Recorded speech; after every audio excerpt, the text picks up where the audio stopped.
91페이지를 보시면서 오늘 근데 제가 워크북을 많이 이렇게 사용하진 않을 거라서 그냥 워크북 목차를 보시면서 제가 말하는 대로 따라와 주시면 되겠습니다. 네, 그러면 그 전에 이제 몰입을 돕고자 짧은 설명을 시작하려고 하는데요. 예수님께서 이 세상에 오실 때 이제 목표가 두 가지가 있으셨습니다. 뭐냐면 첫 번째는 이제 자신이 누구인지에 대해서 이 세상에 알리는 것, 그리고 두 번째 목표는 우리의 죄를 사하시려 대신 죽는 것이 그 목표였습니다.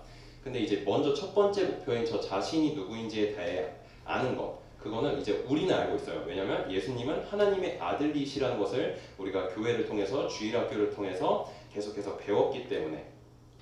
근데 예수님이 오실 때, 이 세상에 오실 때 이 사람들은, 당시에 있던 사람들은 하나님의 아들인 것을 모르죠.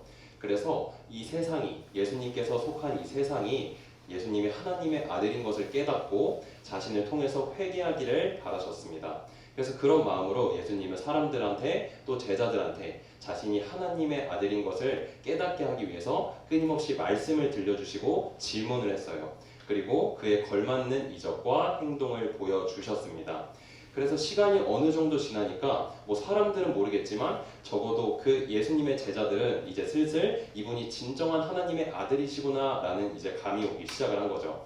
그래서 예수님께서는 시간이 지나서 제자들에게 한 번 더 물어보셨고, 마태복음 16장 16절에서 베드로가 제자들을 대표하여서 주님께 말씀합니다.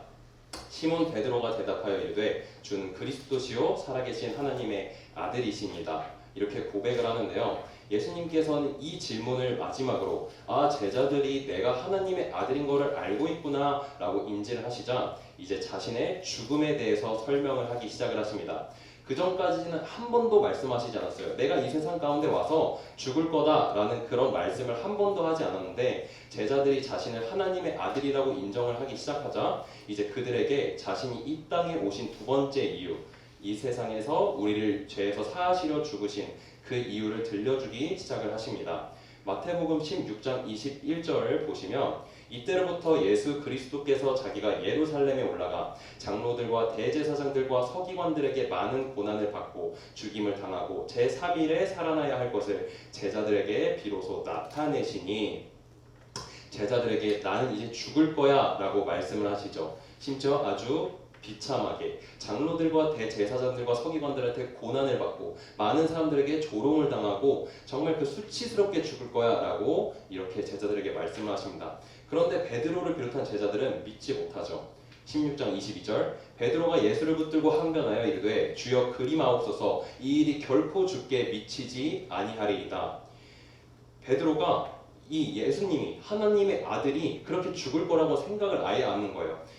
전능하신 그 하나님의 아들이신데 이 세상에 오셔가지고 이 세상을 완전히 뒤집어 놓으실 그 분이 갑자기 온갖 수치를 당하고 온갖 수모를 당하고 온갖 고난에 시달리다가 갑자기 비참하게 죽어버린다는 게 말이 안 된다고 이들은 생각을 한 겁니다. 예수님 무슨 말도 안 되는 소리세요. 예수님 그런 말 하지도 마세요. 이런 말 너무 재수 없으니까 그냥 이런 말 입에도 담지 마시고 그냥 우리를 구해주세요. 우리의 왕이 돼주세요. 이렇게 제자들은 예수님의 마음을 이해를 하지 못하고 그렇게 말을 한 것이죠. 그러니까 예수님은 답답합니다. 예수님은 자신이 결국 죽게 될 것을 모르는 이 제자들을 이제 자신의 마음을 몰라주니까 너무나도 답답한 거예요. 그렇지만 계속해서 예수님께서는 그 이후에도 끊임없이 제자들에게 자신의 죽음에 대해서 예고를 하십니다. 그리고 시간이 흐르고 흘러서 예수님이 죽기 전날 목요일이 되는 거죠. 예수님이 죽기 전날 목요일까지도 예수님은 제자들에게 말씀을 하십니다. 요한복음 16장 33절에는 이렇게 기록이 되어 있어요.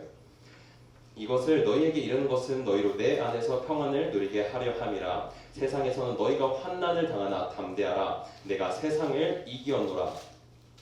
예수님께서는 지금 겟세마네 동산에 올라가시기 전 제자들과 마지막 시간을 가지고 계세요. 그리고 그 직전에 제자들에게 말씀을 하십니다. 내가 죽게 되면 너희가 많은 환난을 앞으로 겪게 될 텐데 그때 두려워하지 마라, 불안해하지 마라. 내가 세상을 이겼기 때문이다. 예수님이 우리 안에 거하시고 우리가 또 예수님 안에 거하는 것은 분명히 평안을 누리게 되는 일이에요. 그건 분명히 예수님께서 말씀을 해주셨습니다. 그러나 그것은 우리가 마지막에 누리게 될 특권이라는 거예요. 그 평안을 누리기 전에 우리는 많은 시험에, 많은 환난에 이제 처하게 됩니다. 그리고 그것에 고통받음으로 무너지게 되어 있어요. 그래서 예수님께서는 제자들에게도 말씀하신 거예요. 그들에게 찾아오는 시련이 있다면, 그들에게 찾아오는 시험이 있다면 거기에 제발 무너지지 마라. 내가 결국에는 세상을 이겼으니 너희가 이 말씀을 듣고 그것들에게 흔들리지 마라 라고 이렇게 말씀을 전하십니다. 근데 제자들은 이때까지도 알아듣지 못하는 거예요. 왜냐하면 예수님이 죽을 거라는 생각을 아예 하질 못하니까. 우리를 로마로부터 구원하실 이 세상의 창조주이신 그분이 갑자기 이렇게 수치스럽게, 이렇게 갑작스럽게 죽을 리가 없잖아. 이곳을 하나님의 나라로 바꿀 그 혁명을 일으키실 분이 이렇게 허무하게 죽을 리가 없잖아 라고 그렇게 제자들을 생각을 합니다. 물론 저희야 이미 다 결말을 알기 때문에 이제 예수님의 말을 못 알아듣는 이 제자들이 너무 답답할 수가 있어요. 아니 예수님이 죽는다고 100번 1000번 말씀하셨는데 왜 말을 안 듣는 거야? 그냥 죽으면 죽는다고 좀 받아들이면 안 되나? 이렇게 생각할 수도 있는데 제자들이 봤을 때는 이 예수님은요, 물고기 2마리 그리고 빵 5마리로 몇천 명, 몇만 명을 죽이신 게 아니고 몇만 명을 먹이신 분이에요. 그리고 또 죽은 나사로, 죽은 야이로의 딸, 죽은 사람을 이렇게 살리셨던 분입니다. 눈이 보지 못하는 사람을 고쳐주시고 걷지 못하는 사람을 걷게 하시는 그 예수님을 보면서 이분이 갑자기 사람들에게 잡혀서 죽임을 당할 리가 절대 없다고 생각을 하시는 거죠. 능치 못할 것 전혀 없는 그분이 갑자기 세상의 방법에 세상에 무너지게 되는 것, 그거는 그들에게는 있을 수가 없는 일이었습니다. 그리고 우리를 구하는 방식으로 죽음을 택한다? 이거는 그들이 생각할 수 있는 범주 내에는 없었던 것이죠. 예수님은 지금 너무 답답해요. 예수님은 이 제자들이 자신의 마음을 이해를 하지 못하기 때문에, 자신의 이야기를 이해를 하지 못하기 때문에, 그리고 또 보니까 막상 그렇게 나를 잘 믿는 것 같지도 않아요. 믿음도 한참 부족하고 어차피 이따가 내가 잡혀가면 이 제자들은 아마 다 도망을 갈 거예요. 그걸 다 알고 계신 예수님은 엄청나게 걱정을 하기 시작을 합니다. 그런데 더 심각한 거는요, 그 믿음이 없는 제자들보다 이 세상, 지금 자신이 살고 있는 이 세상이 더 믿음이 없다는 것이죠. 그러니까 지금 믿음이 당장에 없어 보이는 이 제자들이 결국엔 이 세상의 에이스라는 거예요. 그래서 예수님께서는 그 너무 답답한 상황이지만, 너무 감당하기에 벅찬 상황이지만, 그럼에도 제자들을, 그리고 그 세상들을 사랑하시기 때문에 이들을 위해서 마무리 기도를 하러 베드로와 야고보와 요한을 데리고 겟세마네 동산에 올라가시게 됩니다. 저희 성경책 마태복음 26장 36절 펴보겠습니다. 마태복음 26장 36절입니다.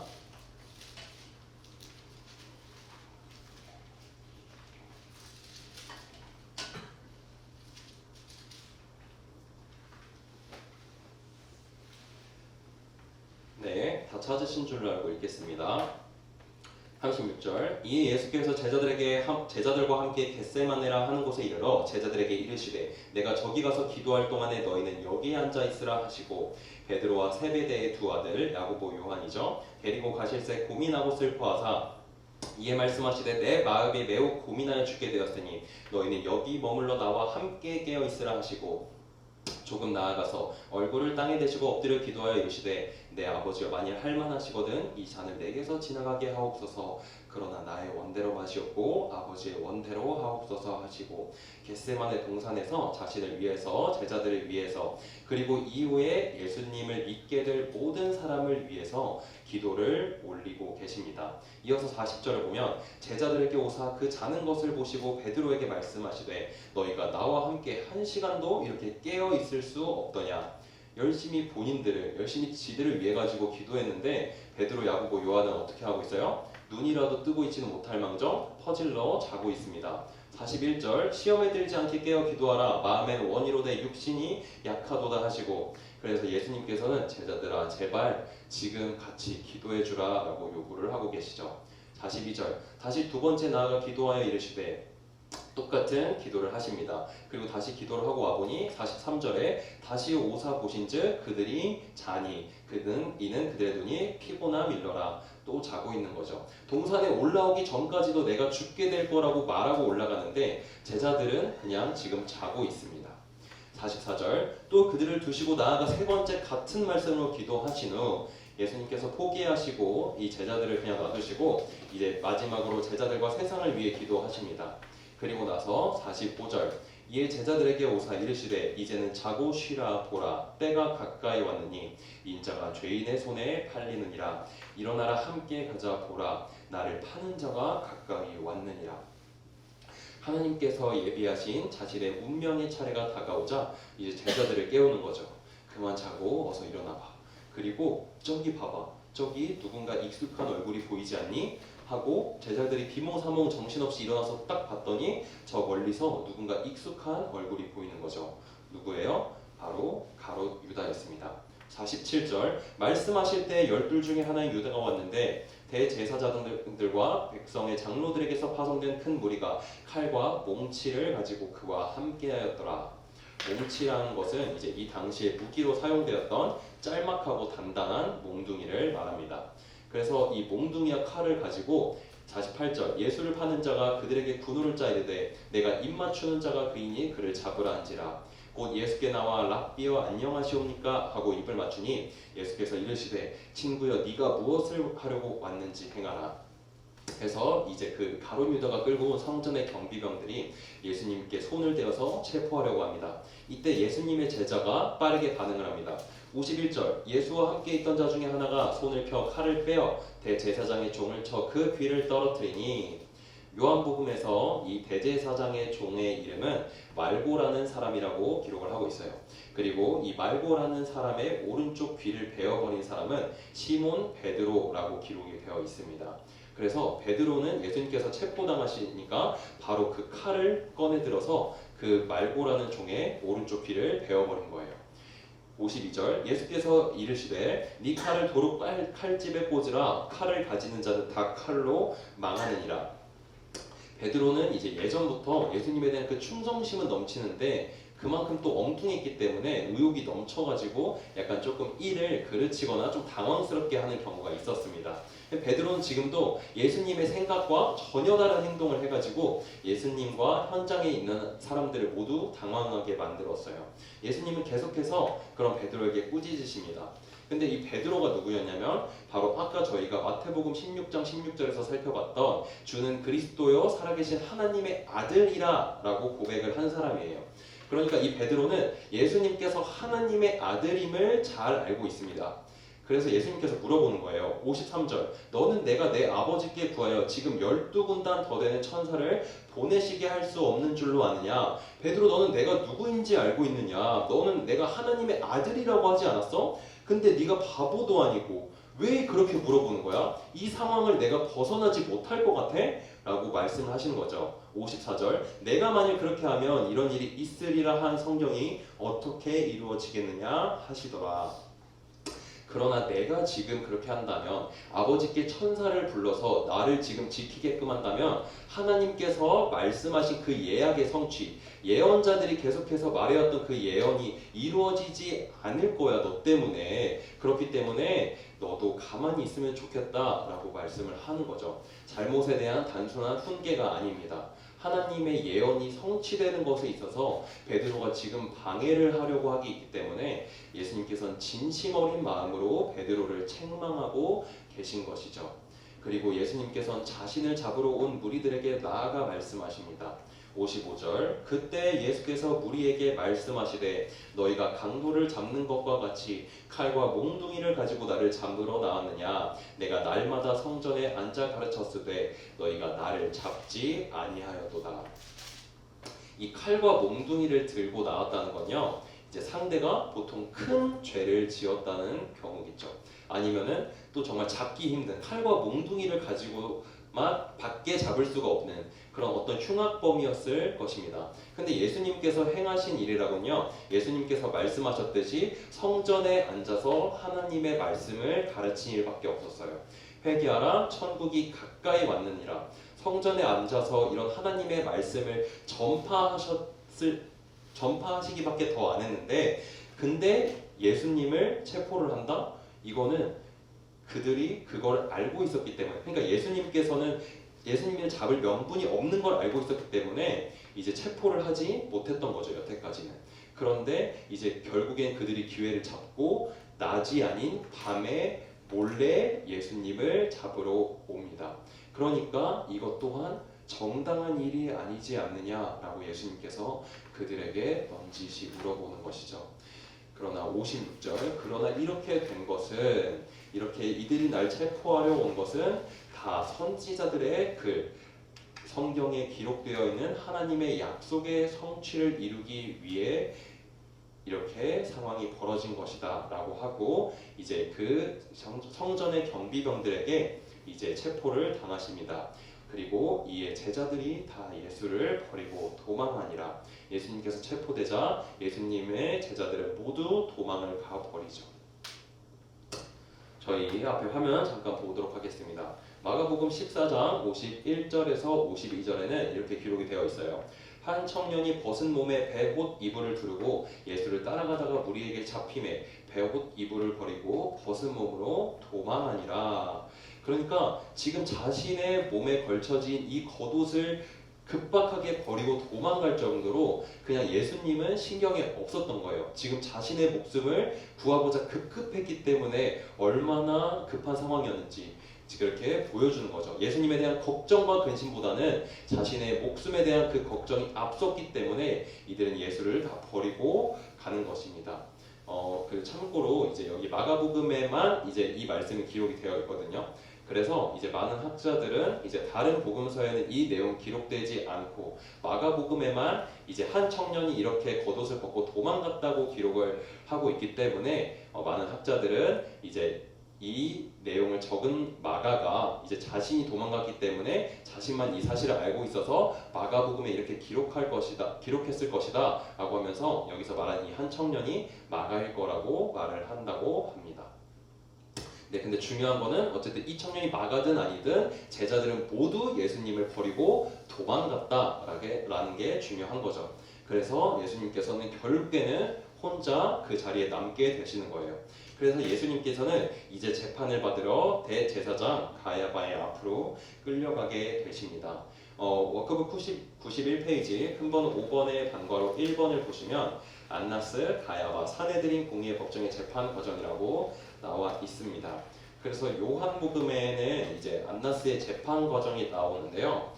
이거는 생략을 하도록 하겠습니다. 대충 이제 안나스가 예수님에게 회당과 성전에서 너가 무엇을 가르쳤냐라고 물어보자 이제 이 예수님이 안나스에게 네가 그렇게 궁금하면은 내 이야기를 들은 사람들에게 한번 물어봐라 라고 이렇게 예수님께서 이렇게 대답을 하세요. 그래서 그 안나스가 이 예수님과 대화를 하는 것을 이제 계속 물어보다가 이제 그만두고 예수님께서 대답을 하지 않자 이 가야바라는 대제사장에게 보내는 것입니다. 그래서 마태복음 26장 57절 보겠습니다. 57절 보시면 이제 예수를 잡은 자들이 그를 끌고 안나스에서 이제 가야바로 가는 거죠. 가야바에게로 가니 거기 서기관과 장로들이 모여 있습니다. 이때 베드로가 멀찍이 예수를 따라 대제사장의 집 뜰에까지 가서 그 결말을 보려고 하인들과 함께 앉아 있더라라고 기록이 되어 있어요. 예수님에 대한 사랑 때문인지 아니면 죄책감 때문인지 호기심 때문인지 모르겠지만 그래도 베드로는 도망을 치던 중에 돌아와서 재판장에 다시 몰래 찾아갑니다. 한편 재판은 계속 진행되고 있어요. 59절 대제사장들과 온 공회가 예수를 죽이려고 그를 칠 거짓 증거를 찾음에 거짓 증언이 많이 왔으나 얻지 못하더니 수많은 사람들이 예수님에 대해 증언했는데 그 누구도 일관된 증언을 하는 사람들이 없습니다. 억지로 말을 지어내려다 보니까 서로의 말이 안 맞는 거예요. 사실만을 얘기하면 또 그들이 이제 사실만을 얘기하면 예수님께서 이런 행동을 했습니다. 성전에서 말씀을 선포했습니다. 이렇게 말을 하면은 또 그건 죄를 지은 건 전혀 아니기 때문에 이제 그 감옥에 집어넣을 명분이 하나도 없는 거예요. 근데 이때 유대 사회에서는 이제 적어도 두 사람의 증언이 똑같아야 이제 두 사람이 같은 내용을 증언을 해야 재판에서 이제 증거로 이제 채택이 되는데요. 60절 후반에 보시면 후에 두 사람이 와서라고 되어 있죠. 한 명이 계속해서 다른 내용을 다다다다다다 얘기하니까 증거를 채택하지 못했는데 이제 60절 후반에 두 사람이 와서 똑같은 얘기를 하는 겁니다. 61절 이르되 이 사람의 말이 내가 하나님의 성전을 헐고 4일 동안에 지을 수 있다 하더라 하니, 그러니까 이제 두 사람의 증언이 딱 맞기 시작을 하는 거예요. 이 예수란 사람이 하나님의 성전을 헐고 4일 만에 다시 지을 수 있다고 했습니다 라고 하는 거죠. 이들의 주장이 사실인지 저희가 요한복음 2장 14절로 이동을 해보도록 하겠습니다. 요한복음 2장 14절 펴주시면 되겠습니다.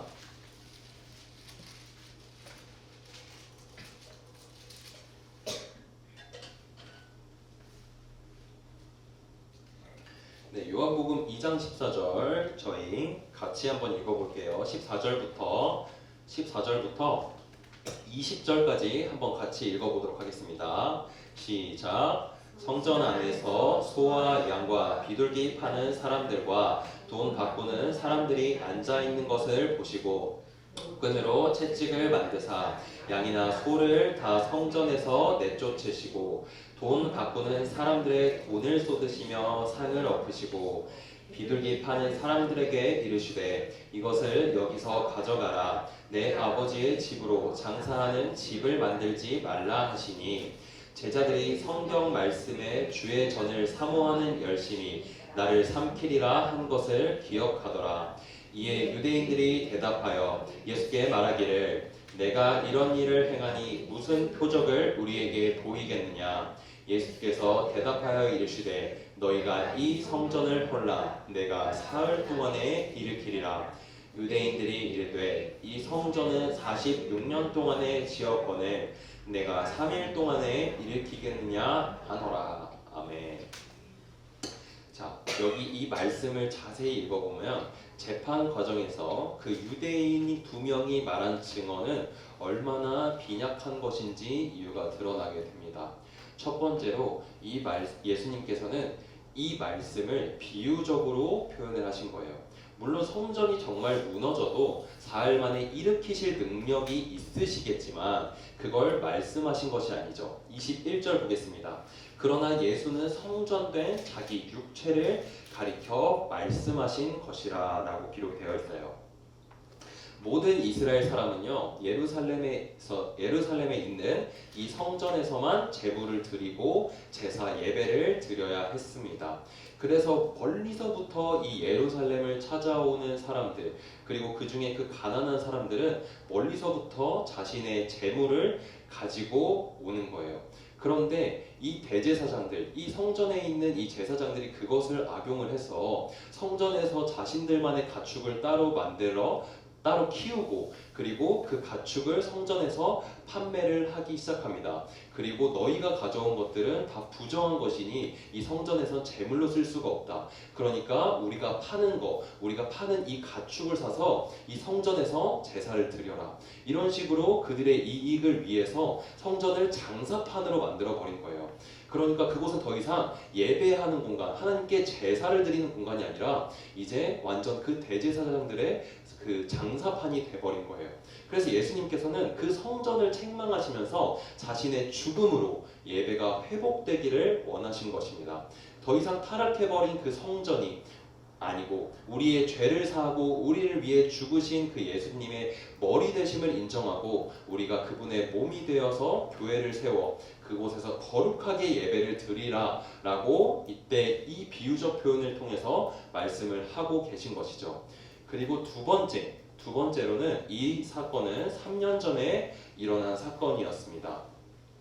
앞에 화면을 보시면 조금 잘 안 보이실 수도 있지만 이제 예수님께서 이 성전을 청결케 하신 사건이 일어난 것은 예수님께서 30세의 세례 요한에게 이제 세례를 받으시고 그리고 공생애를 시작하신 후에 첫 번째 유월절에 이제 있었던 사건입니다. 그리고 이들이 이제 증언으로 가지고 나오게 된 시기는 예수님께서 돌아가시 그 직전의 상황이죠. 그래서 1년이 흐르고 2년이 흐르고 3년이 흘러서 그 6월절 주간이 됐을 때에 그때 이들이 이 증언을 가지고 그렇게 재판 앞에 나온 겁니다. 물론 이제 시간이 지났다고 지난 일들이, 과거의 일들이 무효가 되는 건 아니지만 당장 지금 십자가에 매달아 죽이고 싶은 이 예수란 사람의 죄명을 찾고 찾다 보니 결국에 없어서 3년 전까지 거슬러 올라가지고 겨우겨우 입을 짜맞춰서 증언을 하고 있는 것이죠. 사실 이 재판 자체가 정당성을 가지고 진행된 재판이 아니고 그냥 이 예수라는 사람을 어떻게 죽일 수 있을까라는 그거에 초점을 두면서 진행되고 있는 재판임을 알 수가 있는 겁니다. 그리고 마지막으로 19절을 다시 한번 보시면 예수께서 대답하여 이르시되 너희가 이 성전을 헐라 내가 사흘 동안에 일으키리라 라고 말씀을 하고 계세요. 예수님께서는요 자기가 성전을 헌다고 말씀하신 적이 없습니다. 니들이 더럽힌 이 장사판이 돼버린 이 성전을 니들이 헐어라 그러면은 내가 일으킬 것이다 라고 말씀을 하고 계신 거죠. 또 성전을 내가 지을 수 있다고 말씀을 하신 게 아니고 내가 일으킨다 라고 말씀을 하신 겁니다. 물론 이들에게는 뭐 짓는다든지 아니면 뭐 일으킨다든지 똑같은 의미로 받아들여졌을 수 있어요. 근데 예수님께서는 이제 이들에게 내가 뚝딱뚝딱 다시 만드는 게 아니고 이 무너져버린 성전의 권위 그리고 그 의미를 내가 나의 육체로 회복시키겠다 라고 말씀을 하고 계셨던 겁니다. 그래서 예수가 예루살렘 성전을 헐고 다시 지을 수 있다고 말했습니다 라고 고발한 이 두 사람의 주장은 맞지 않는 주장이었던 거죠. 다시 마태복음 26장 62절로 돌아오도록 하겠습니다.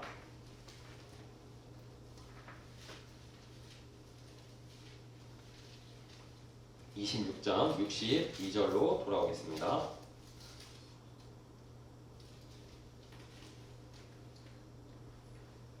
네, 62절 대제사장이 일어서서 예수께 묻되 아무 대답도 없느냐 이 사람들이 너를 치는 증거가 어떠하냐 하되 이 두 사람의 주장은 받아들여지긴 해요. 물론 얼토당토 않는 주장이긴 하지만 받아들여지긴 합니다. 그리고 이 예수라는 사람이 하나님의 성전을 헐고 4일 만에 다시 지을 수 있다고 했습니다 라고 하는 이 증언이 사실인지 예수님께 가야바는 묻기 시작을 하죠. 그래서 63절 예수께서 침묵하십니다. 다시 가야바가 묻죠. 내가 너로 살아계신 하나님께 맹세하게 하노니 내가 하나님의 아들 그리스도인지 우리에게 말하라. 예수님께서 계속 침묵을 하시니까 가야바는 너가 하나님의 아들인 게 맞느냐? 라는 질문을 물어봅니다. 이 질문의 의도는 당신이 전능하신 우리 주 하나님의 아들이십니까? 라고 물어보는 게 아니죠. 죽일 수 있는 단 하나의 명분을 찾고 있는 겁니다. 네 입으로 한번 대답해 봐라. 어디 한번 전능하신 우리 주 하나님 그 하나님의 아들이라고 너가 감히? 라고 이렇게 물어보고 있는 거죠. 신성모독이라는 죄명을 씌우기 위해서 그를 심판하기 위해서 의도적으로 떠본 질문인 거죠. 64절 예수께서 이르시되 네가 말하였느니라 너가 먼저 말했어. 그러나 내가 다시 한번 말하겠다. 이후에 나는 하나님의 우편에 앉아 있을 것이고 또 하늘 구름을 타고 오는 것을 너희가 보게 될 것이다 라고 표현을 하시며 자신이 하나님의 아들임을 시인을 하십니다. 대제사장이 딱 마음에 든 거죠. 오케이, 너 딱 걸렸어. 이에 대제사장이 자기 옷을 찢으며 이르되 그가 신성모독하는 말을 하였으니 어찌 더 증언을 요구하리요. 보라, 너희가 지금 이 신성모독하는 말을 들었도다. 드디어 듣고 싶은 그 대답이 나왔던 거예요. 예수님이 자신이 하나님의 아들이다라고 대답했던 그 대답, 그것이 나온 겁니다. 이 꼴도 보기 싫은 사람, 이 예수를 십자가에 못 박혀 죽이고 싶은데 어떻게 할지 모르겠고 뭔가 죄명은 애매한 것 같고 도저히 그 매달 수 있는 명분이 안 나오는데 오케이, 너가 스스로 하나님의 아들이라고 신성모독을 하는구나. 너 딱 걸렸어? 라고 하면서 겉으로는 이제 65절에 보신 것과 같이 자기 옷을 찢으며 이제 생쇼를 하는 거죠. 겉으로는 슬픈 척, 분한 척, 너가 감히 그런 말을 한다고 화를 냈겠지만 속으로는 기뻐함으로 이 옷을 찢었을 것이라는 거죠. 그 가야바의 모습이 그려지는 가운데 가야바는 신이 나서 또 물어봅니다. 너희 생각은 어떠하냐? 거기 재판장에 있는 그 사람들, 너희들의 생각은 어때? 대답하여 이르되 그는 사형에 해당하니라. 오케이, 이 예수란 사람은 결국에는 죽여야 될 것 같아요. 67절 이에 예수의 얼굴에 침 뱉으며 주먹으로 치고 어떤 사람은 손바닥으로 때리며 이르되 그리스도야 우리에게 선지자 노릇을 하라. 너를 친 자가 누구냐 하더라. 사람들은 이제 막 신이 난 거예요. 그리고 예수님을 본격적으로 핍박하고 박해하기 시작을 합니다. 이제는 그 죄명이 없어서 예수님을 함부로 건들지 못했는데 감히 신실하고 거룩하신 하나님을 모독하여 더럽힌 그 예수는 이제 더 이상 별 볼 일 없는 죄수 중에 한 명이었던 것뿐입니다. 그래서 그 예수의 죄값은 사형이니 어차피 이 세상에서 죽을 사람이니 이제 우리가 함부로 해도 되겠다라는 판단이 서서 눈치 볼 것도 없이 그냥 막 대하기 시작을 하는 거죠. 그런데 이때 이러한 장면을 모두 목격한 자가 있었으니 바로 베드로였습니다. 69절 베드로가 바깥들에 앉았더니 한 여종이 나와 이르되 너도 갈릴리 사람 예수와 함께 있었도다 하거늘 베드로가 모든 사람 앞에 부인하여 이르되 나는 네가 무슨 말을 하는지 알지 못하겠노라 하며 우리가 너무 잘 알고 있는 베드로가 예수님을 3번 부인하는 사건이 일어나기 시작합니다. 이 사건은 너무나 유명한 사건이기도 하고 오늘은 이 베드로가 중요한 게 아니라 예수님의 죽음의 과정을 살펴보는 게 중요하기 때문에 이 베드로 이야기는 넘어가도록 하겠습니다. 마태복음 27장 1절로 넘어가겠습니다.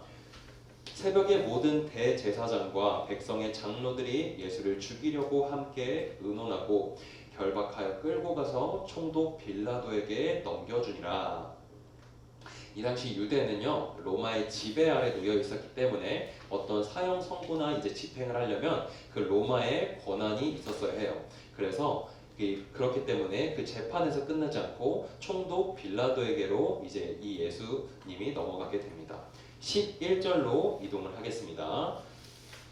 27장 11절 예수께서 총독 앞에 섰음에 총독이 물어 이르되 네가 유대인의 왕이냐? 예수께서 대답하시되 네 말이 옳도다 하시고 여기서 나오는 총독은 빌라도겠죠. 빌라도가 유대인의 왕이냐고 물어보자 예수님께서 맞다고 대답을 하십니다. 그래서 그 대제사장들과 장로들이 고발을 한 거예요. 이 사람은 유대인의 왕이 아닌데 자기 스스로 유대인의 왕이라고 주장하고 있습니다. 그를 죽이고 싶어한 대제사장들과 장로들은 계속해서 예수님에 대한 고발을 하지만 예수님에 대한 죄명을 계속해서 언급하지만 예수님께서는 침묵을 지키시고 계세요. 13절 이에 빌라도가 이르되 그들이 너를 쳐서 얼마나 많은 것으로 증언하는지 듣지 못하느냐 하되 아니 이 사람들이 너의 죄명을 계속해서 말하고 있는데 너에게 불리한 증언을 하고 있는데 예수 너는 아무 말도 하지 않을 거냐? 뭐라도 해서 무죄를 증명하든지 아니면 오해가 있던 부분을 바로 잡던지 아니면 좀 죄값이라도 덜던지 저들이 너를 사형시켜달라고 하는데 적어도 죄를 줄이던지 아니면 무죄를 주장하던지 해야 될 거 아니야? 라고 빌라도가 말을 이렇게 한 것이죠. 예수님 빌라도가 딱 봤을 때 이 예수라는 사람은 뭔가 죄가 없는 것 같아요. 뭔가 이 사람을 재판하기에는 살짝 미묘합니다. 그래서 예수님께 이런 뭐라도 해명을 해달라는 말을 하는 거죠. 그러나 예수님께서는 한마디도 대답하지 아니하십니다. 그리고 그 빌라도가 그 모습을 보면서 크게 놀라워하죠.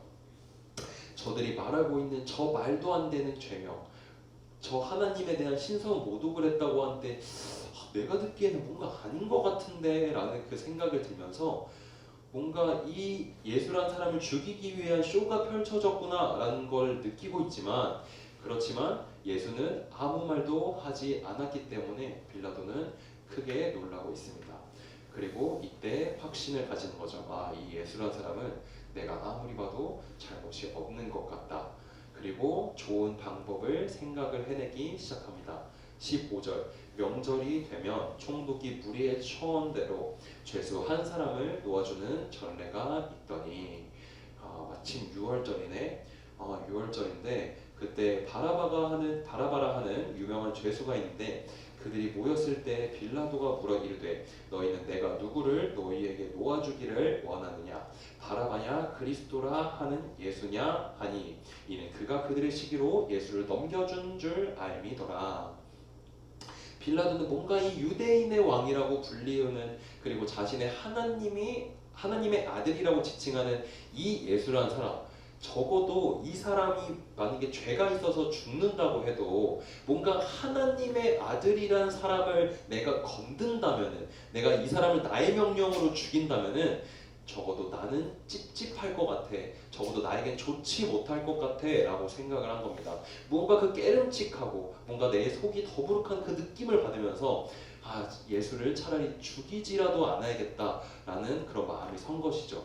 19절 총독이 재판석에 앉았을 때 그의 아내가 사람을 보내어 이르되 저 옳은 사람에게 아무 상관도 하지 마옵소서. 오늘 꿈에 내가 그 사람으로 인하여 애를 많이 태웠나 하더라. 심지어 빌라도의 아내마저 뭐라고 말을 합니까? 내가 꿈에서 이 예수라는 사람 때문에 많이 괴로웠다. 그러니까 저 예수를 건든다면은 분명히 나도 너도 좋지 않은 일이 일어날 거니 제발 빌라도야 이 예수라는 사람만큼 건들지 말아줘 라고 말을 한 거죠. 그러니까 빌라도는 제발 이 상황에서 벗어나고 싶다라는 마음을 먹었을 것 같아요. 20절 대제사장들과 장로들이 무리를 권하여 바라바 그 유명한 죄수를 달라고 하고 예수를 죽이자게 하였더니, 말이 안 되죠.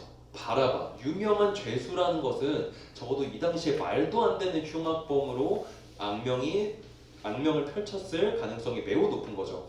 근데 그 말도 안 되는 죄를 짓고 그 명성을 퍼뜨린 그 바라바라는 사람을 놔두고 예수를 죽이고자 했다는 것 자체가 이들이 얼마나 예수님을 싫어하고 박해했는지를 보여주는 겁니다. 21절 총독이 대답하여 이르되 둘 중에 누구를 너희에게 놓아주기를 원하느냐 이르되 바라바로소이다.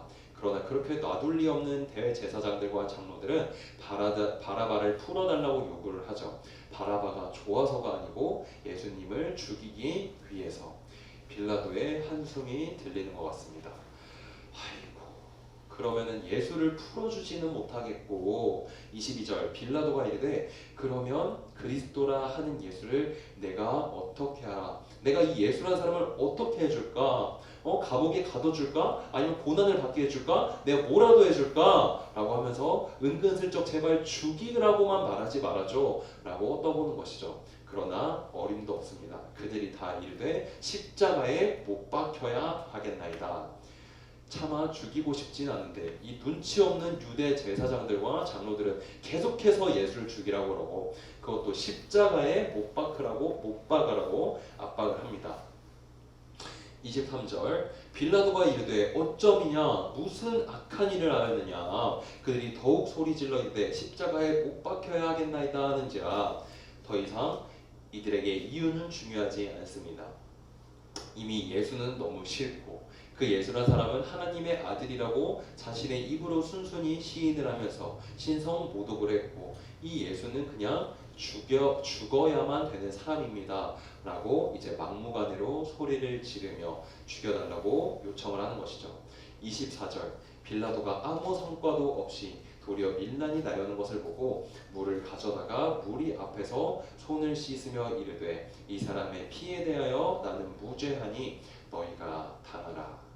빌라도는 자신이 원하는 성과, 이 예수라는 사람을 제발 죽이지만 않았으면 좋겠다라는 그 성과를 거두지 못하자 이제 최후의 방법으로 손을 씻는 것이죠. 그리고 그 손을 씻으면서 예수님을 죽이는 책임은 나에겐 없는 것이니 니들이 그냥 알아서 해라 라고 말을 하는 겁니다. 25절 백성이 다 대답하여 이르되 그 피를 우리와 우리 자손에게 돌릴지어다 하거늘 예수님을 죽인 그 책임을 우리가 다 맡겠습니다. 우리가 다 받아들이겠습니다. 26절 이에 바라바는 그들에게 놓아주고 예수는 채찍질하고 십자가에 못 박히게 넘겨주니라. 마지못해 예수님을 십자가에 못 박으라고 판결을 내리고 그들에게 예수님을 내어주게 됩니다. 27절 보도록 할게요. 이에 총독의 군병들이 예수를 데리고 관저 안으로 들어가서 온 군대를 그에게 모으고 그의 옷을 벗기고 홍포를 입히며, 홍포라는 것은 이 당시에 왕이나 어떤 귀족들이 쓰던 약간 좀 고급진 외투를 의미합니다. 그러니까 왕 행세를 한번 시켜주는 거예요. 어디 한번 네가 유대인의 왕이라며, 네가 그렇게 위대한 하나님의 아들이라며 라고 하면서 조롱하는 듯이 그 왕이 입던 외투를 입혀준 겁니다.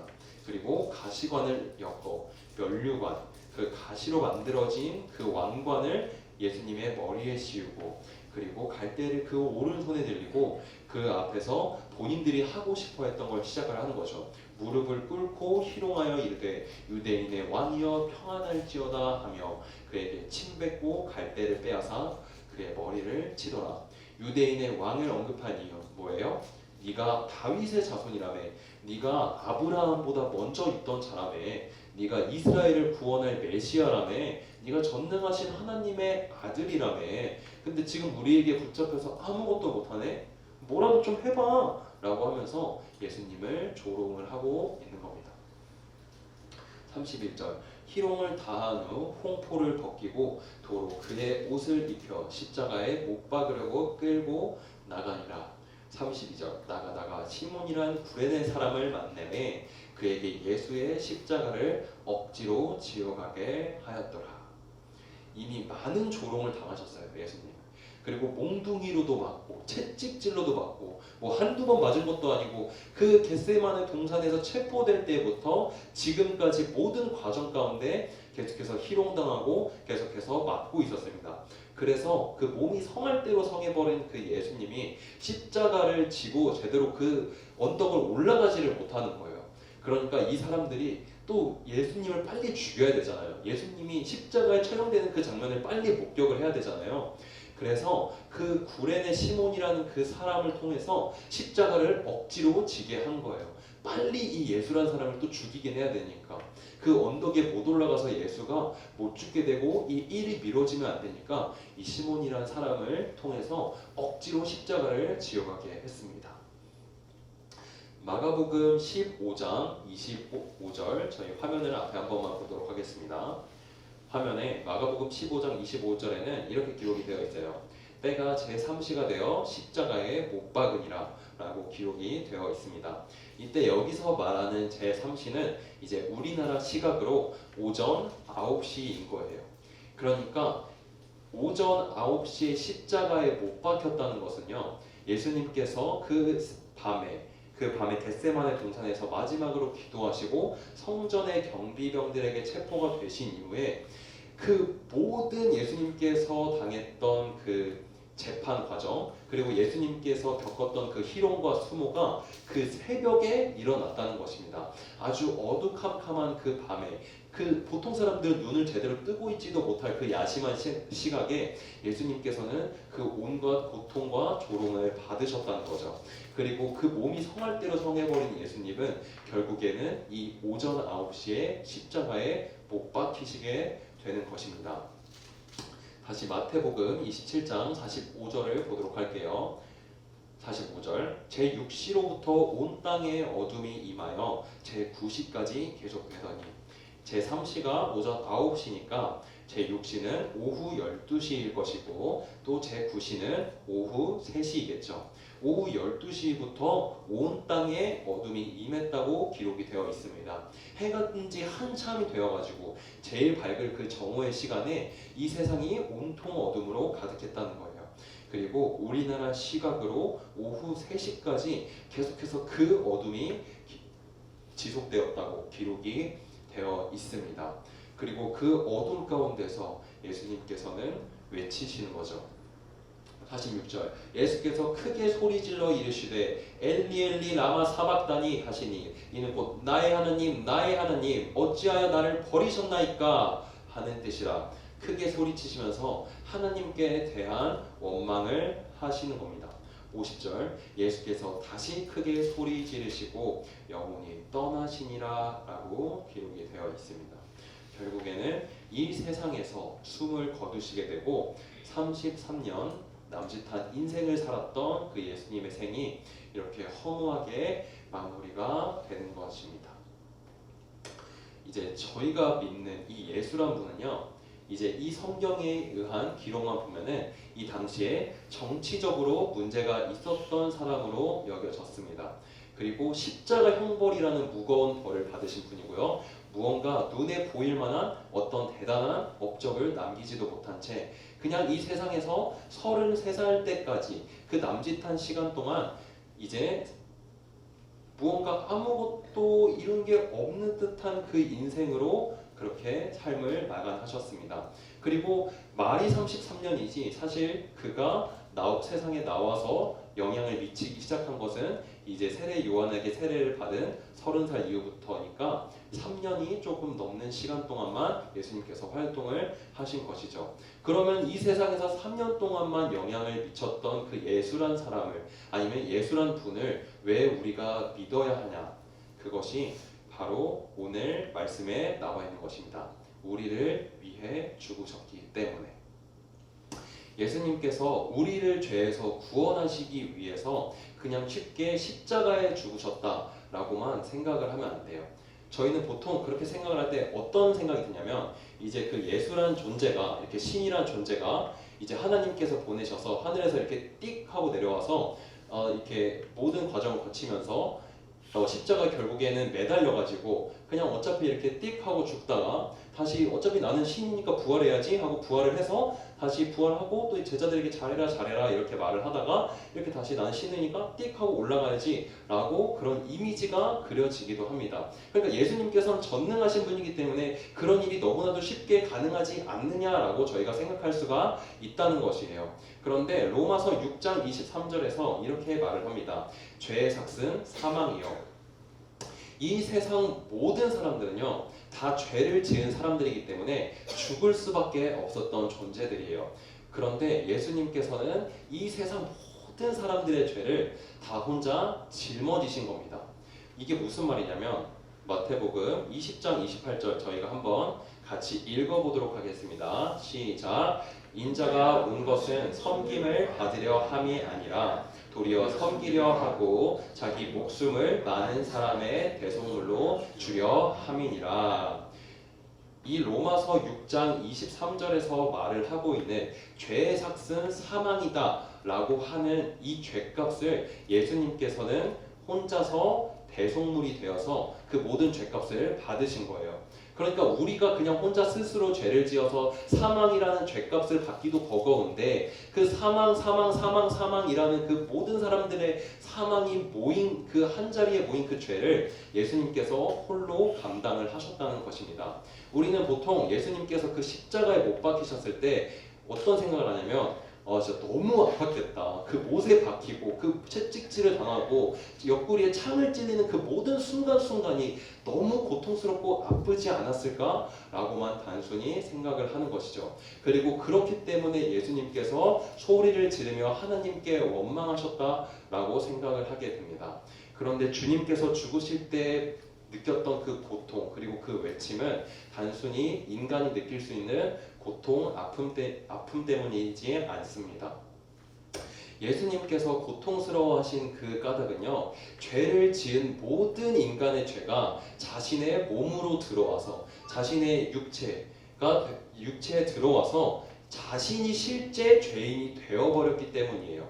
그러니까 나는 완전 무결한 그냥 존재인데 나는 깨끗한 존재인데 그 모든 죄값, 그 사망이 이 예수님의 몸 안으로 들어왔기 때문에 예수를 보내신 그 하나님과의 관계가 단절이 되어버린 것입니다. 원래 우리가 하나님과의 관계가 단절이 되어버려야 되는데 예수님께서 대신하여서 하나님과의 관계가 단절됐고 하나님께서 그 예수님을 완전히 버리셨기 때문에 내치셨기 때문에 결국 그 예수란 분은 십자가에 못 박혀 죽을 수밖에 없었던 것입니다. 하나님의 아들인 예수님마저 가차없이 죽음에 이르는 오늘 사건은요, 죄를 짓는 그 값이 얼마나 무거운지를 보여주고 있는 것입니다.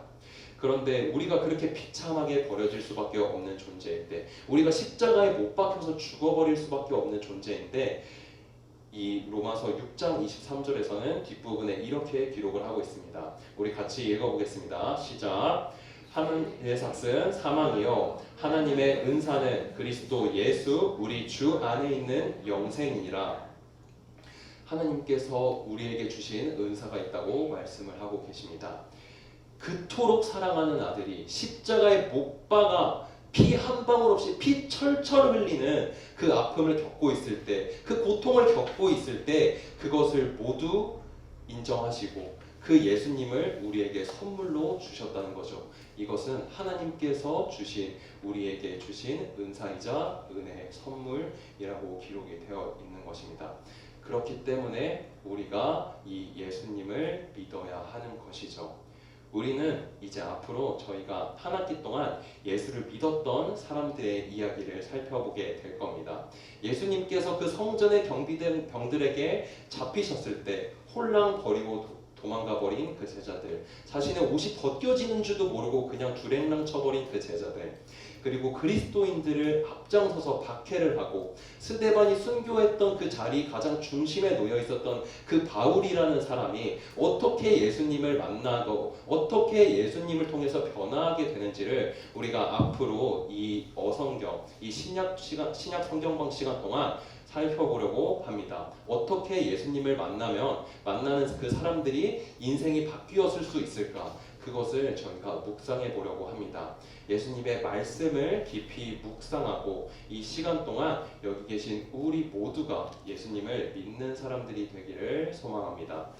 말씀을 읽고 듣는 이 순간에 예수님을 믿어야만 하는 이유가 우리 마음속에 들어오기를 소망합니다. 그리고 이 예수님을 믿음으로 인생이 바뀔 수 있는, 바뀌어지는 우리 모두가 되기를 소망합니다. 저희 기도로 강의 마치도록 하겠습니다. 제가 기도하겠습니다.